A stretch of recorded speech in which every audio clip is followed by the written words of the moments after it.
Hey, AfterBuzz TV, welcome to the Night Manager After Show. We'll be breaking down episode 3 of this 6-episode miniseries event. We'll be talking about freezing out somebody's right-hand man, passing on secret intel at an ice cream stand, and making sure that you keep track of your loose hairs when you're investigating somebody's citadel. Stay tuned.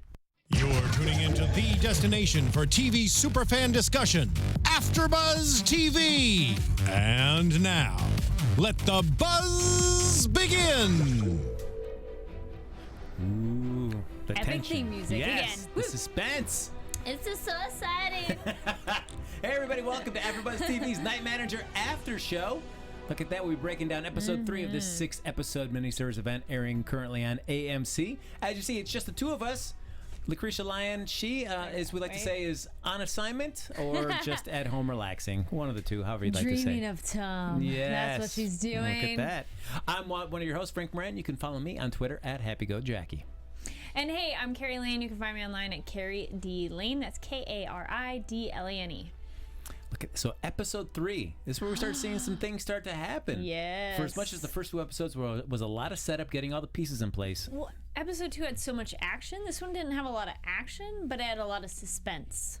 Yeah, definitely. It's a lot more the intrigue of like, oh no, are you going to get there in time? Are you going to get back in time? And what did you say to so and so? And who found out information versus like fighting.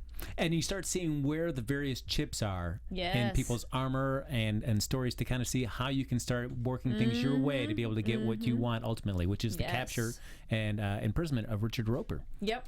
Yeah. The ultimate. The ultimate. The worst man in the world. Yes. Yeah, exactly. So we start off, what should be a joyous celebration. Appo's birthday party for his daughter. And she doesn't look like very excited from moment one. We see her come down the stairs. No, not that excited. Yep. Even gets a nice necklace from Dad. Seemed like a nice necklace to get. And he's like, smile. And you're like, oh, that just got creepy. And I did not expect it to take such a drastic turn. No, not my jaw dropped. I was like, no. What? I mean, because at first you're like, you don't know why. So maybe she's just some, annoyed teenager, young woman that like, oh, Dad, this is like, meh. Like she spoiled rich kid, something. And then it's like, oh, holy, what? Yeah, holy expletive. What? Yeah. The maid comes out and grabs Appo, and Jed follows. See that and coming. They go right into the bathroom, and they see that his daughter has hung herself. Yes. Oof. What a way to go. Yeah. I had half wondered if she might be alive because, like, if it wasn't enough of a fall or, like, they could have revived her, and it's like, nope.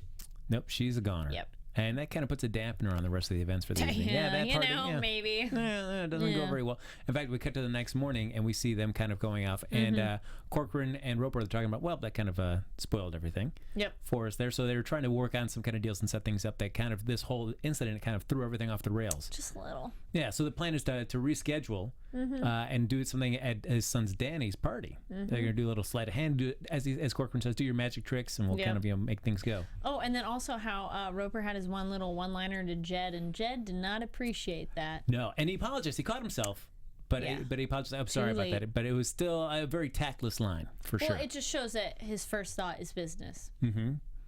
Yeah, so, already... And she's a mom, so... Yeah. Seeing somebody's kid there right there. I feel like this was the episode where... where... And she saw it, too. Sorry, I'm like, and then she was the one who was also in that room. We start seeing, like, more about Jed and start seeing, certainly she's learning a lot this episode, which I think kind of goes to what we were thinking, like, what kind of, what's Jed's kind of role in this story, and how much she did know and how much she didn't know as she was being involved. Yeah, I almost want to retract my statement that she was undercover, because if she has no idea what he does, then she's not undercover. Yeah, so it is starting to see, then like, it's still weird. Yeah, then why is she in this relationship? Because it doesn't seem necessarily by choice on her part. So if it's not an undercover thing, then what is it? His later line of brochure, I mean, that could just be a joke, like when he's like, that wasn't on the brochure. But I wonder if this was arranged then, not a by chance thing. Because you could just jokingly say, like, no, that was on the brochure, of like, I don't know that about you. But it could have also been he arranged to have her, and that would have been part of her information. Very true. That's Maybe? That's and certainly the kind of circles that he'd go through. That's you're getting something that hopefully somebody else has vetted for you, like a matchmaker or something. Yeah. They've gone through the vetting process, and they've kind of like, hey, this is somebody we think would fit your needs. Yeah. So that sounds so bad. It does, doesn't it? But then we see Pine back there at the compound, and he gets brought up to meet Roper. Finally have the chat. No more fake sleeping now for Mr. Pine. Yes. He's actually got to talk his way through all this. Yep. And first thing though, Roper like this to Danny again, like the third time for Danny to come by and apologize to him. Like, boy, Roper's not making him apologize. Thank him. Thank him. Sorry, Yes. thank him. So Roper's really making sure that Danny does a lot of thanking for this. Which I mean, He's British. That's gonna be the excuse on the show. It's because they're British. Actually, you know what? That was on one of the car commercials. They're like, "Well, we're British. We don't do this. We don't boast," or something like that. I'm just like, if somebody saved you from kidnappers or any sort of kind of life-threatening situation, how many times is one apology enough? Or how many times do you feel like you have to keep apologizing? I think you would just instinctively thank them all the time, and you wouldn't almost stop. Depends how much you value and understand that you almost died. You know? Yeah. Because if you really are like, oh my, I think Danny gets it, but he's still so young that, like, you know, a couple times is probably good for a child. But I think an adult would just constantly be like, you saved my life. Oh my gosh. And like, not, I don't know. It's a good question. That's true. And I guess it's a good way just to reinforce in a kid, like, hey, don't run off. Like, you should stick close to us at all times, because see what happens when you don't do that. That was actually in some other movie I watched, and somebody goes off and the person rescues him, but he's like, this is why you stick with the group. A really horrible thing almost happened to you, and I'm sorry that it almost happened to you, but it's kind of your fault because you didn't stick with the group. So it did, but I don't know. So Danny brought it down on himself there. How old have we talked about how old he is? I'm guessing somewhere 6, 7. I don't know, because he looks so young, but I'm horrible at guessing how old I'm guessing somewhere between 8 and 10. I don't think he's older. He's a small kid, though. Yeah. Let's go 7, 8. All right. There we go. Happy medium. Yeah. Sure. I'm sure we'll be fine. How old do you guys think he is? Yeah. Tweet us. Let us know there. Yeah, there you go. That's right. We got the height answers. Yes. So how old do you think Danny is? That's right. You can follow us on Facebook. You can like us on Facebook. Follow us on Twitter. You can tweet either Kari or myself or Lucretia. She'll be at home. Yep. She fact-checked it for everything for us at home, and then let us know. And comment on YouTube, because we read those. Absolutely. Yep. So finally, what we've been waiting for so far in our third episode, to have an extended conversation between Roper and Pine to kind of say, all right, how does Pine make his way into this organization without seeming too suspicious? Yeah. Like, what's his explanation? That's what we were all like dying to know. Like, how are you going to explain your way out of this one? Yeah, and it's like, hey, we've already called the cops and stuff, and like, oh, hey, we see Pine doesn't flinch. She's like, oh, you're a cool cucumber. I don't know. I still kind of feel like it was not the strongest alibi, but then again, if something is the truth, you don't over explain it. Very true. That's where that's where things start to fall apart if you over explain something. Yeah. So he does a good job. Yeah, it was interesting to see, like, he was at a nice, pleasant, or somewhat pleasant conversation, civil-ish with Roper, but as soon as Jed walks in, and not knowing it's Jed, snaps. Yeah. Oh yeah. Yeah, and she's like, wait, what are you freaking out about? Yeah. Yeah, and then we have Corkoran come in and say, hey, guess what? You reshredded your passport. Yeah, Thomas Quince is a wanted man. Whoops. Yeah, so I guess you can't just go back anywhere. You're stuck here for right now. Darn. He's like, oh, that sucks. Yes, my plan is working. Yeah, and they give him a nice little room at the very far end of the compound. I liked his description. Go to the end of the beach, go right. Or you could put rocks in your pocket and just walk out into the ocean. Okay, Corky. Thanks. And I'm wondering, like, with that, I mean, I guess you don't want him too close to potentially see anything, especially if you don't trust him yet. But on the other side, do you want him that far away that you can't really keep an eye on him all the time? That's like a removed guest house. But yeah, whatever. Yeah, so... We didn't really get to see much inside it. No, but it seemed like a kind of a nice We saw a nice doorway. Yeah. Like nice. That silhouette shot where it's like lit and it's all shadowed and you see him. But yeah. Yeah, and then we see... it is a little weird that he's so far away. Yeah, it is. We see him swimming with Jed, or watching Jed swim, and of course, Corky's like first say, "Hey, you can do anything else you want with anybody else here, but if you touch that, yes." I love that. I was like, "Oh, okay." So he's like, "You can screw anyone here except that one." Yeah, and if not, we'll cut your hand. We'll cut off something, and it won't be your hands. Yeah. And I like that. Okay, this is for Lucretia because she wasn't here, but I liked that he looks down and you can see a bulge in his swim trunks, ladies and some gentlemen. I was like, his shorts aren't just flat. There's like bloop, and I'm like, But I mean, I don't know. He was just physical activity. Maybe he's excited. I don't know. But I just noticed. I was like, well, because he looks down. You know, it's not like he's just like, oh, okay, no problem. He goes. Yeah. And so obviously, you, the viewer, you're like. Mm-hmm. Yeah. Where are you looking at? Oh, yep. Okay, that's what you're looking at. All right, good deal. I was. Yeah. But we also. But he never got those Speedos, by the way. Size 12. I guess we locked down that. What if you wonder what size Tom Hiddleston is? Yeah. It's a size 12 Speedo. Hello. No, that's the shoes. Was it the shoes? Because it's the shoes because he plays the tennis shoes. Oh, that's right. Yes. They do play a little round of tennis. Because Corky was supposed to get him the Speedo, which he doesn't. He gets some regular swim trunks. And then Roper's like, what size shoe are you? And then next shot, after he's swimming, or no, after he's running on the beach, the shoes are there. And then I think it's like something like, you know how to play. And then they're playing tennis. Yeah, that's why you find out somebody's character. You play a little round of tennis with them. It was a nice competitive game, it looked like. Yeah, he did pretty well. Hugh Laurie knows how to, good backhand there. Yeah, absolutely. Yep. But we find we see Pine starts putting his plans sort of in motion because he can't stay in the compound the whole time. He's got to be able to get out. How else is he going to communicate with Angela at all? Yep. Says, hey, how about if I just take Danny out? Yeah, seems like a really good thing. I mean, he's, it's like, and of course Roper's like, why? He's like, well, why not? I've grown fond of him. Yeah, a little change. Go see the sights. Roper, man, you got to get the kid thing, and he's kind of like, okay. They even thanks him at the point. He's like, yeah, thank you for doing that. Because poor, the kid is bored. Oh, because then Roper notices, like, Danny likes you. And he goes, good, yeah, I hope I like him too. And he sends the bodyguard, so, it's not totally like he can go run away. No, but once he starts making some motion, finally Angela and Joe realize, hey, something's happening. All right, let's get out. Let's get out into the mainland, see what the deal is. And then we have a great scene of like, how do you communicate when you've got somebody's bodyguards following you? How do you pass on intel to somebody, your handler? I was worried though of her being there. She's probably not visibly recognizable, but I'm like, they cannot see her again because she was so close. Like, yeah, that was one of those. You get the one time.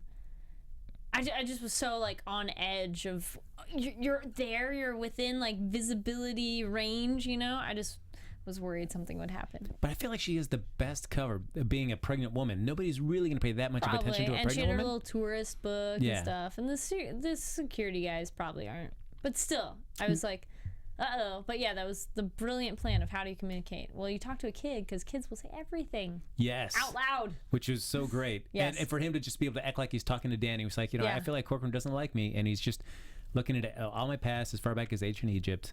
I feel like we need, And her thing too of like, I need the entire menu. I actually almost thought the guy was going to say them to her as a anti-way of being recorded audio wise. Yeah.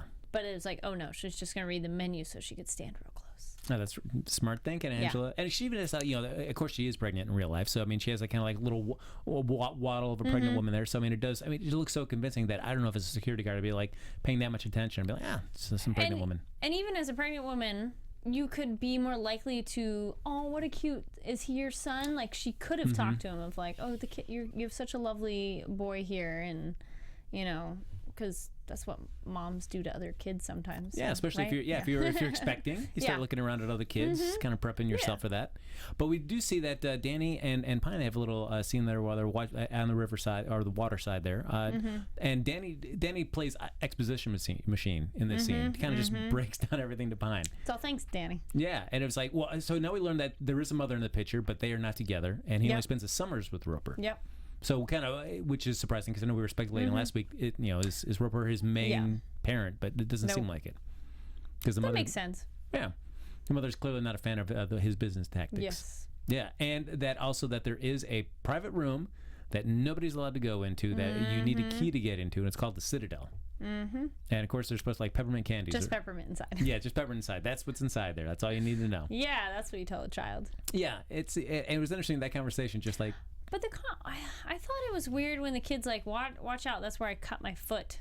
And I'm like, okay. But I think it was more example of what Roper's character's like, because he's like, then he made me stand out here in the water, which I'm like, yes, it's salt water, but there's a lot of other stuff in the ocean. I think that was like the ocean. It was just one of the like... inlets or something? Yeah. So, I mean, I guess it was more just to show Roper's character, but it was just kind of a weird like... moment. I'm like, is there something in the water? It kind of felt like, oh no, are they getting rid of evidence out there or something like that? But it's just Dad made me stand out here because of the salt. Yeah. Okay. It seems interesting. You start getting a little just flashes of Roper's character and what this kind of lifestyle, the toll it has on not just them, maybe them, but more so the people around them. Yeah. It especially with Sandy. Yeah. The money man. Oof, man, we see what happens with his life. It doesn't go well. But we do see once Angela has this information, like, all right, we got to do something about Corkoran. And just so happens that good old Oppo has been making calls saying that he's got information. He's got information about a world famous arms dealer, but he won't say his name. But they're able to put two and two together. Yeah. And so Angela goes and talks to him inside a church. That was so sweet. I mean, that was a good, smart thing on her part. The wording she used, he's a man in grief. He is a religious man. I am the angel. You came with blood on your hands. I'm here to wash it off. I was like, oh, that's brilliant. Yeah, and she's like, if we were able to get rid of Roper, if we did it sooner, he wouldn't even be here. And even then, the moment to apologize, like, oh, I'm sorry. Yeah. Oh, I'm sorry. I don't mean to be that. So, but he felt the same thing too. If he had done anything differently. Yeah, and what I do like is it wasn't like a blackmail at all. It was just really talking to a man who's in grief and really questioning just the choice that he made that maybe led to his daughter's death, and just saying, here's a chance for you to make some sort of restitution. Yeah, absolutely. And says the first thing that you can do for us is we gotta separate Corcoran from Roper. We gotta get rid of him, which I thought was just the way this unfolds through the course of the episode. I thought it was just very subtle. I mean, just an exchange with Pine and Burr at the ice cream cart leads to all of this. And I mean, basically, well, also Pine's one little one-off to Roper of like, so is he drinking? And Roper's like, that's an odd question to ask. And then he goes in and has a good reason why, and lo and behold, his drinking becomes kind of an issue, and Roper is really going, like, it's an itch he didn't know he had, and now he's just scratching it. And interesting, because I mean, they only have that one scene between Pine and Angela right there at the ice cream cart where it says like, all right, we need to get rid of Corcoran. But the fact that they both are so quickly on the same page about the way to do that, it's like, wow, that's amazing. Good planning. Good plan. I guess it's just like two people so in sync that. Well, if he already knows Corcoran's a problem. Yeah, but you and know that's that drinking. Easy job to replace. Yeah, but that drinking is his vice, and that when he kind of loose lips when he drinks. I am curious if. I mean, I feel Pine was telling the truth, but I wonder if Corky is that guy that screwed up his father's thing. Yeah, I mean, I feel like Roper wouldn't be so quick. It's a weird coincidence, but it might be. But and I do think Roper wouldn't be so quick to start looking at Corcoran in that way if there wasn't already some kind of underlying stuff happening in the past. There's been some other problems, So he does pass that information just in a casual conversation to Roper, and that just starts him thinking. And then when they have this nice little party over there at where it opens up, where Sandy arrives with his wife and also the nanny, and opens the door first for the nanny and leads her out, all smiles. Short little skirt. Oh man, it's like, oh, poor Carol, just everything just thrown in her face on this. So there's there's Roper doing he's doing his magic tricks, basically follow the ball in the cups. And already just like chastising Danny for not being able to pay attention. I know, like, that was mean. Poor kid. Yeah.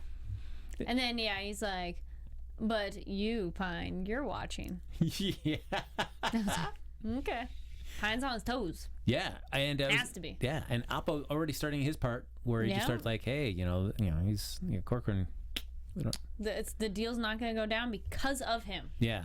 It's he gets a few boozes in him and loose lips sink ships. And then he's already like, but now I've kind of confirmed then I think that Corcoran is gay because he's all flirting with the two guys down by the pool. Oh yeah, and he's even kissing on one of the sides. He's kind of kissing on the side of him. Yeah, because I wasn't totally 100% sure. Because remember, we were like, is he just messing with Pine, or is he? I mean, I feel he is still messing with him, but how where does that come from? How genuine is it? But him down by the pool, and then they're like peeing over the edge. It's like, keep it classy, Cork. Just like, he just dug his own grave right there. Oh, and you can see once just the way he starts feeling boxed out for the remainder of the episode from that point on. I felt bad for him. Yeah. Oh, yeah. I mean, when your boy toys are kind of escorted off property, like, something's not going right. And I don't know, like, how do you, I guess in his situation where you're like, well, something's off, but I don't know exactly what, and I don't know how to fix it. And there's no way you can ask. Yeah. No. Yeah, because it seems like weird to be, because that's only going to draw more attention to yourself. Oh, yeah. Yeah, so, that does. But then we also have Pine walking around, and here's because he's using this moment here while Roper's distracted at the party to kind of do a little snooping, see if he can find the Citadel, find access to that. But then here's Jed on the phone and then sobbing, naked. As she says, doesn't mind that you saw me naked. Yeah, she's like, I don't care. Yeah, but you saw me crying. Mm-hmm. Shh, do not tell anybody about this. Yep. Yeah, so, man. And then she goes swimming naked. She likes messing with people. Yeah, I wonder how much of that is messing, and then how much of that is like she has some sort of attraction to Pine, even though I don't know whether she's going to act on it.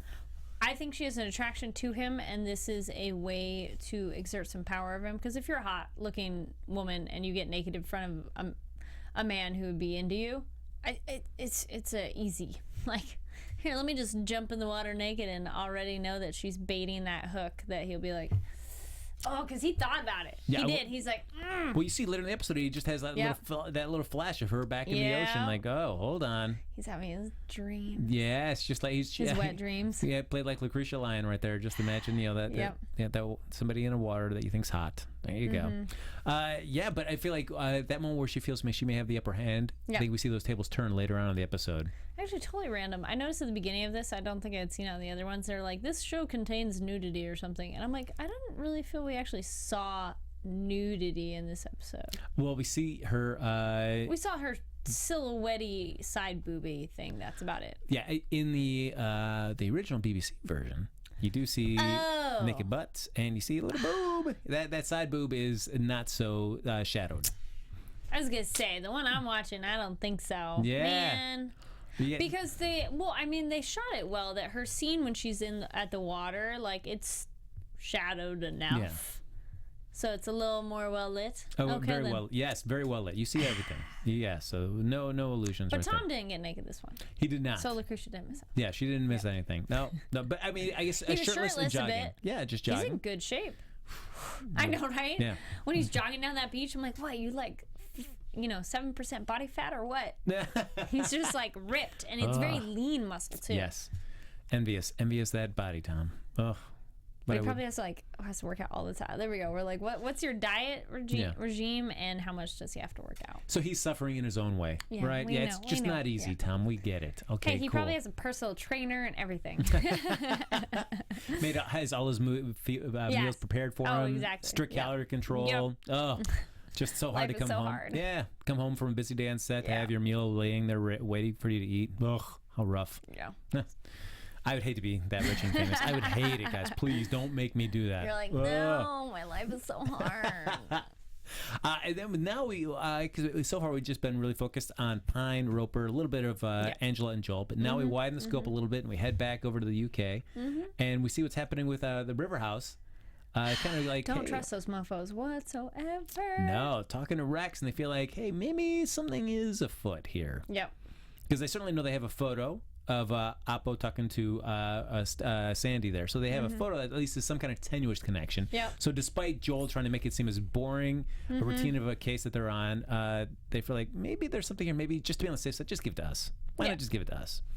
Oh, when they brought that guy, what is the guy's name? Rex. Okay, was it? Yeah. When they brought Rex in, I was like, Rex, if you had any suspicion, I really hope it's solidified now that you cannot trust these people at all. Yeah. And then the American woman. I was like, the Americans are in on this too, and they're benefiting from Roper as well. Yeah, so, because way later on the itemized receipt, if you will, there are 2 consultants. Yes. So it could be Britain and America. I think that makes sense. I think for sure. Yeah. And so Rex is like, hey, you know what? I already made my decision. And he's a good man. He can't be bribed. I liked his. I'm gonna pretend I didn't hear that moment. Yes. Like, oh, we got an honest man. I like that because he comes out and says, hey, if this winds up at River House, would you say an uncle who's incredibly rich in Switzerland, really rich. Will pass away, and you're in for a nice inheritance. Yeah, and he's like, no. Yeah, but I wonder, are they gonna try to eliminate him in some fashion or disgrace him so that he's out of the picture? No, because he did seem to have enough authority and clout that no, because he stood up to them. Yeah, he did. And he did a good job. I was like, yes. Yeah, he read the temperature of that room, and he's like, no. I don't like bullies. I'm not going to tolerate it. I was like, yes. Yeah. I was very proud of him. So, especially because you've seen so much how Angela's been kind of just crapped on so far, and her conditions are. It's nice to see that she has somebody that's standing up for that side as well. Yep. Because I'm wondering, like, she's on this mission, but she has no say about what's happening in River House. She doesn't know exactly what's going on. She can't be there to put out any fires. Yeah. So it's good to know that she has got somebody working in her best interest. Somebody who has the big guns. Yeah. And then we see Pine talking to Carol. And this is the scene where you see Carol kind of breaks down. As she says, I like you because you see everything and you say nothing. And uses this as just like a moment she wants to just be honest with somebody. Yes, because I like him. He's like, well, why are you telling me? Because, yeah, she wants to be honest with someone. Yeah. But I do like she's like, put lotion on my back. You might as well get it. He's an attractive young man. Go for it. Hot dog, yes. Yeah, take the moment up. Poor her when she's like, yeah, my husband's screwing the nanny. She's like, how cliche. Oh, yeah. It is. Bummer. And then breaks down like pretty much the whole operation to Pines. Like, this is what's happening. Yep. You know, this is everything you need to know. Yep. And very convenient. Yeah, at first I was kind of like, is she an agent or something? If I had a moment, I'm like, why is she telling him all this? But it makes sense. She knows she wants to be honest with somebody. But then she's the one who reveals to us that Jed has no idea. Yeah. And I was like, really? Yeah. But, yeah. It was interesting the way she posted. It's like, you know, Sandy screws around to me and tells me everything, and yet Roper doesn't is faithful but tells her nothing. Yeah. So which is better in that case? So it's kind of admirable that at least Roper's faithful. No, it's true. I guess, right? Very true. But I guess, I mean, because I look at it from Carol's point of view, if your husband's telling you everything that's going on, but yet he's also screwing around with you, like, it's like, why am I even here? What? But I don't know if I can leave because I know too much. How can I?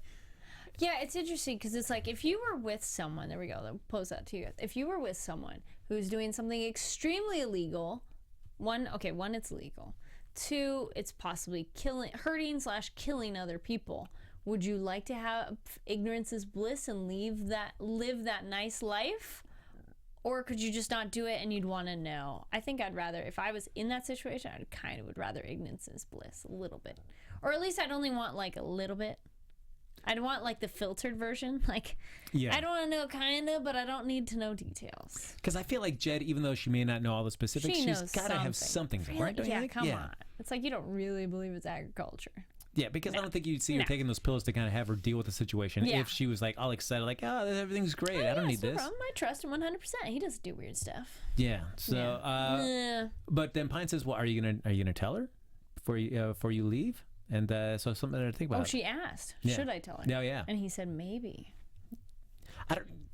That's interesting. That I'm like, I wondered is that his place to say that? Yeah. And I mean, I assume that the way that it does result, I guess that conversation was had. I think so too. Yeah. Yeah, the women had it out. And I kind of want to know what the conversation was that the nanny got exposed as well. Like, is it when they were talking together, did the truth about Roper come out? And so Jed's like, damn, I know what the truth is. And then the other one is like, hey, this thing, my husband's screwing the nanny. And then Jed's like, you need to do something about it. Like, she wasn't doing anything about it before. So what changed it that she's like, oh, you whore, and, you know, like, sent her away. I know, because that was such a quick, like, a 180 from, like, her just passively just accepting this. Yeah, there must have been some sort of girl chat. Yeah, it's like, you gotta give her the boot. But maybe she was able to confide and confess to Jed about that, and because she was kind of crying when she hugged Jed goodbye. Yeah. So maybe that was her release. And it's an awkward thing, and of course everybody's there at the compound. Roper's there watching it as well, and she's just staring. like, do you like the show, Dickie? Yeah, she's like, she does a little bow and everything. So, and then Sandy just trying to be like good for the kids. Hey, well, we'll see you soon, boy. Yeah. Easy, Sandy. Yeah, dude, they know what's going on. You're in the doghouse now. And while there's questions of fidelity and lack of fidelity in those relationships, Roper wasn't. I kind of felt bad for him in that moment too, where he's like, "Hey, Jed," and Jed's like, "Nope." Yep. No. I'm gone. Yeah. We cut over to Angela and Joel, and they have a little discussion there. Certainly, a little bit more about Angela's backstory. Yes, where they're going to make a war with Mr. Burr, even though there's no love there. Yeah. Well, she doesn't love him. Yes. it wasn't 100% clear. I think he still loves her, but she just doesn't love him. And now we do know 100% that Joel and her did get busy because he's like, she's like, that's in the past. He's like, doesn't have to be. Yeah, it's like, I'm still here. I know you're pregnant with another man's kid. He's like, doesn't matter. I'm right here. He's like, we can still make out. Yeah. It's like, we can still do stuff. Yeah, come on, Angela. Come on, David Harewood. I think by the end, man. they might come together. There we go. That's a pseudo prediction-y thing. Certainly, the solidarity of what they're going to be going through will bring them closer together. For sure, and knowing that both their governments are pretty much actively out trying to thwart them. I mean, how could you not It's like we can only trust each other. Exactly. I can only trust you by kissing you. I know. So. It seals the deal. Look at that. Thank you. I was going to say it. Well, I haven't had many good puns tonight as much. And then we have seen where Danny talks to Pine and says, hey, I can't find my phone. Have you seen my phone? I felt kind of bad for Danny. This episode had a lot of people. I'm like, oh, I feel bad for you. Because then I'm like, he has it. Yeah, Pine has you know he has it. I was wondering, I'm like, okay, they're sending it via a service that's like an app, I guess. I'm not familiar. Yeah. I'm assuming it's like a WhatsApp kind of something. But I was like, any phone call you make, any text message, that will be on a record somewhere. Yeah. Maybe not text message, but I know phone calls would definitely be like there. So I guess sending it via an app maybe is the most anonymous way you could send information to somebody. But I still was like, dude, you do not know that's 100% like... But I guess maybe he takes it for granted that, like, how often are they really going to check Danny's phone? Yeah, especially because I'm imagining if Danny says that, hey, I lost my phone, is that something that's typical of Danny? Is he kind of an absent-minded kid? I think it's only maybe happened once because he was worried. Yeah. He's like, it's bad if I lose it. Because I can imagine once or twice. Yeah, that throws red flags up for Roper. Yes. I guess but of course, what's Danny going to have? I mean, he doesn't have access to any sensitive information. But no, it's not going to be what Danny has. It's going to be who has the phone is using it, not Danny. Yeah. Oh, and he was able. He cracked that code. Or I wonder if Danny has a little passcode for it. But he's able to get right in there and start using that phone. Oh yeah, I think it's just a screen lock. I mean, like a slide. Danny's not putting that 4-digit code in there? No? Oh, Danny. 1, 2, 3, 4. Come on, Danny. But that he actually text all the information that Carol said. Trade Pass is this company that's going to be kind of like the overarching deal. And so there's going to be a deal going down there, some with Arabs as well. Roper's going to be the middleman making all this happen. Yes, he does a good job of sending the information without being like, I'm going to spell it all out for you. Here is highlights, and you guys figure it out. Yes. And then we see the next day, Pine, one information that Danny does tell Pine earlier is that the Citadel has an alarm on it as well. Yes. In addition to having a key, it also has an alarm, and they test it every day at 11 o'clock. Yep. A lot of details. Danny was very specific about that. I mean, it would have been even more convenient if he goes, it goes off for about 2 minutes. You have 2 minutes and 30 seconds before the alarm stops. Because we do go and see where he goes into the room and he finds the Citadel and finds the key. Very easy to find this key, which I thought it was going to be hard to find this key. Me too. I thought that was in Jed's room for a second. And then at first I couldn't even tell it was a key. So I'm like, what is it? Yeah, I don't know, it's like a flash drive or something. Yeah, it looked weird. And like how it was shot, I don't feel... I would have wanted the tin tipped to hair because I was like, is that like a needle? Like a metal needle thing? Like I couldn't tell what it was. Like I thought it was Jed's room and it was like drugs or whatever she's doing. And then it's like, oh, it's the key. I get it. But for something that like Roper places so much secrecy That's on where it. you hide it? I thought it'd be like around his neck or something like that, you know? Yeah. No. You would think that because you would already like with Jed, I guess Jed's going to find it. I mean, although I guess you think that maybe Jed has no reason to go looking, supposedly. Well, she obviously knows where it is. Yeah. So it just seemed weird that it was that easy to find. So he does find it, but that was the other question that you brought up, like how long that alarm lasts, because that whole scene as Pine breaks in, uses the key to get into the Citadel, he times it so he opens the door as the alarm is getting tested. Yep. I have no idea how long that alarm was going to be. Did you have, No. I thought maybe 10, I thought 10 seconds. Something really short, 10, 15 seconds, because gosh, that was obnoxiously loud and annoying. Like if that went off every day, wouldn't you be like, turn it off. Can we make it shorter? Yeah. Yeah. He was kind of taking his sweet time. And I would think, like, for an alarm... Like, I didn't think he had a sense of urgency. I mean, he did on his way upstairs, but when he was in there and doing the photos, I was just like, hurry up. Yeah. Hurry! Because I feel like you got to be able to, I guess, because if you enter when the alarm's being tested, that way you don't have to worry about using any kind of code. But when you leave, I guess you have to reactivate the alarm at that You'd point, think right? so. So that's It's probably like why. Prison Break. I'm like, hurry up and get back to the cell. Yeah, so I guess that's why you have to be up before the alarm stops because you have to enter the code to start it. Oh, well. Yeah, which it seems interesting that Jed easily has that code. So I guess has watched Roper go into that room many times. So I guess that's why she knows where the key is. Maybe, yeah. To see how this process happens. So clearly Roper not being that secretive about that. I mean, I would have that code and that key on lock. Nobody else is knowing about that except for me. Roper doesn't do that. But he goes down there, he snoops around a little bit, finds a stray blonde hair, and also all these documents. Who's blonde at this compound? I don't know. Short blonde, too. Yes, Let's clarify. it's not Carol's. Yeah, for it's sure. not long blonde. It's short. So he takes some photos of the trade pass agreements there that they have all set up. Grabs that and hair. how convenient that everybody's on the business trip, and then the other people are going to go horseback riding. So, look, nobody's around. Yes. This is when I break in. So convenient. Yeah, we have Corkoran saying, like, everybody's in Morocco taking care of some business right here. And he comes up, walks in, and then quickly, as he notices somebody's coming in the room, Jed's coming upstairs, starts wrestling with the plant that he brought up as his cover story. Like, I just came to bring you a plant. And she says, "You're not. You can't be seen here." Yeah. And I do like Pine turning the table. Is like, you can't. You got to be more careful. You can't leave your hair. What is that? It's a blonde hair. It's on top of the desk, and then she's like, "Shit." Yeah, you can't be doing that if you're going to be in this office. So I mean, I feel like at that moment they basically confess to each other, "Hey, we both know what's going on. You don't say anything about me. I won't say anything about you." Yeah, exactly. Yeah. And then he hides when Corcoran comes in. Does a little scan. Yeah. For a second, I thought, like, was he focusing on the plant right there? He looked at it for a minute. I was like, how would you know that there's a new plant in this room? I don't know. How often is Corky in that room? Yeah. But you do see him as he's sitting there, knowing that everybody else is on this business trip, and he's just kind of like out on that little patio at that table. He's like, I am so effed right now. No, man. Yeah. And I mean, and if you're in that case, you just can't run. No. I mean, what job do you get next? What next baddie do you go work for as a henchman? Like, henchmen's are us. Like, where do you go? Like, to go get a ply. Do you think it's just a demotion or a firing, or is it a killing? Like they kill him. You know, I rewound it on when we're getting a little ahead, but when he's signing the paperwork that you're replacing him, I don't know. I would hope they're not going to kill him, but I feel they could. I had actually thought this would be that moment where we were talking about what are they going to make Pine do to be like his test of character. I thought they were going to make him kill him. Yeah. Which they still can. No, that's very true.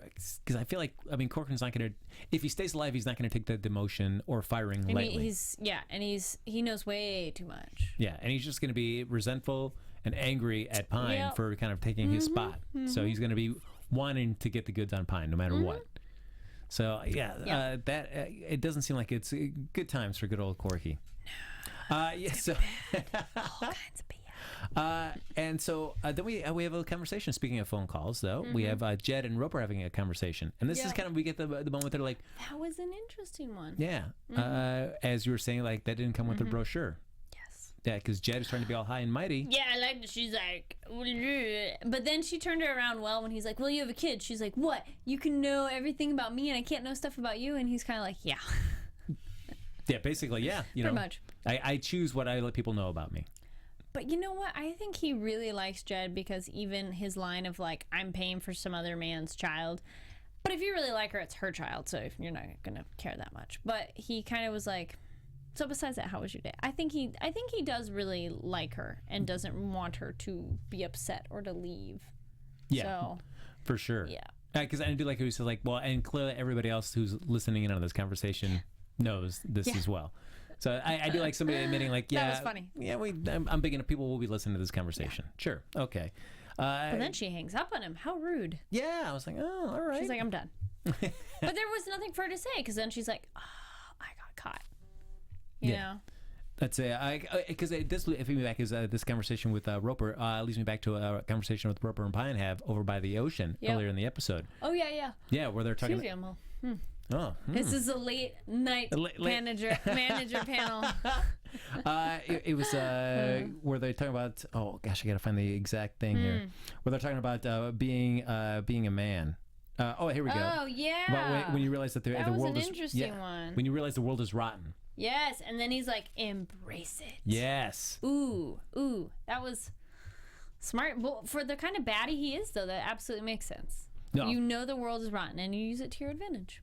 Yeah, it's children think the world is organized. Becoming a man is realizing that it's all rotten. Yep. And then freedom is celebrating that rottenness. Makes sense, though, because, like, it's the good guys who try to keep the order and think of that, and then it doesn't really work. And it's bad guys who do everything because then they're like, screw it. Yeah. You know? He's his own boss. He has nobody to answer to. He can do whatever it's a nice he wants. lifestyle. All right. You know? You want to be arms dealers? Yes, let's do it. All right. We got to go. Carrie and I We're are going to become arms go into dealers. Spain and live the life, have maids and food. And then we have Pine coming back, as Carrie was saying earlier, coming out of that little sweet shot that we get of his little remote little hut there on the island. Sending back, doesn't take. It almost looked like he was about to delete the photos. Yeah, but he just saves the photo of the kid, of Jed's kid. Yep. Saves that, doesn't send that back to Angela, but does send all the agreements. I don't need to know that, though. I don't think that's important information to have. Not for them. Yeah, because why get a kid involved? Yeah. No reason for that. But then we see that Burr sees that there's consultation fees to this somebody called Halo. And then we also cut we learn what that is. Yes, we see a scene with Roper talking to one of the gentlemen there that was I in the knew River it. House meeting. Oh, I knew it. We called that one. We were like, don't trust those people. Yeah, so there's something going on to the extent of their involvement, whether they're just like, we're in on the deal, or we just are aware of the deal and we want to know what's going on. Well, Roper points out, like, why do we have to do this in person? Because they're on their trail. Yeah. And I do like, that the Halo guy does kind of say, hey, there's a photo. We don't know how much of a case it is, but we're aware that it is. And Roper's saying, well, there's going to be a changing of the guard. Yes. So what does that mean? Well, that means when he comes back, he brings Pine in and says, hey, we got you a new passport, buddy. Yeah, I like his new last name. Yes, Andrew Birch. Keep it in the tree family. Yes. And he's all... It was totally that moment where, like, well, we like the tree thing, so we kept it that. What are some other tree last names? Pine. Birch. Elm. No. That'd be weird. That's Cedar, a street. Fern. Oh, Fern. Yeah, you could be a Fern. Well, would that be a last name? Oak. Mr. No. Fern. I think that'd be a first name. Weeping Willow. Woods. Woods. There you go. Wood. Yeah, Woods. Wood. You could probably be a singular too. Yeah, Redwood. Maybe. No. Redwood's not a good name. Come on, that's not a good last name. I guess I'll never be a novelist. Fine. Thanks for crushing my dreams, Kari. That's right. But you put that on the first draft, and then your editor will crush your dreams for you. That's true. It's like, Frank, please, no Redwood. No. But the whole reason I'm writing the story is because that name. I can't. I'm too close to it. I can't. And they say, guess what? You can't have that passport. Oh, yeah, Willow, though. But just Willow. Oh, yeah. Sorry. Not the weeping? You don't want weeping? No. Like, maybe what if it's hyphened? Does that make it better? No. They quickly take the passport away and say, not so fast. You can have that passport. Sign some paperwork. Yeah, you sign a little paperwork for us. Or you're gonna run a company. Which he kind of read, but I don't know if he really knows what that means, though. Yeah, because you look at it. Because he saw it. Because I think us seeing the close-up meant he was seeing that close-up. Yeah, and basically it calls out Colonel Lance Corkoran, and he's going to be no longer at post. Yep. So. And they're like, go get one of the Spanish guys who doesn't really speak English to help be the witness. Okay. That was fantastic. Like, all right, yeah, just sign this. Yeah, I have no idea what that is. Yeah, so it's gonna be curious to see what that means for Corcoran coming up there for sure. And I do like the way that it was shot, where it's just like these weird, like under the glass shots, and that the way the hands.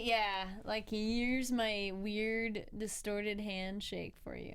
Yeah, very interesting to see. I mean, I guess.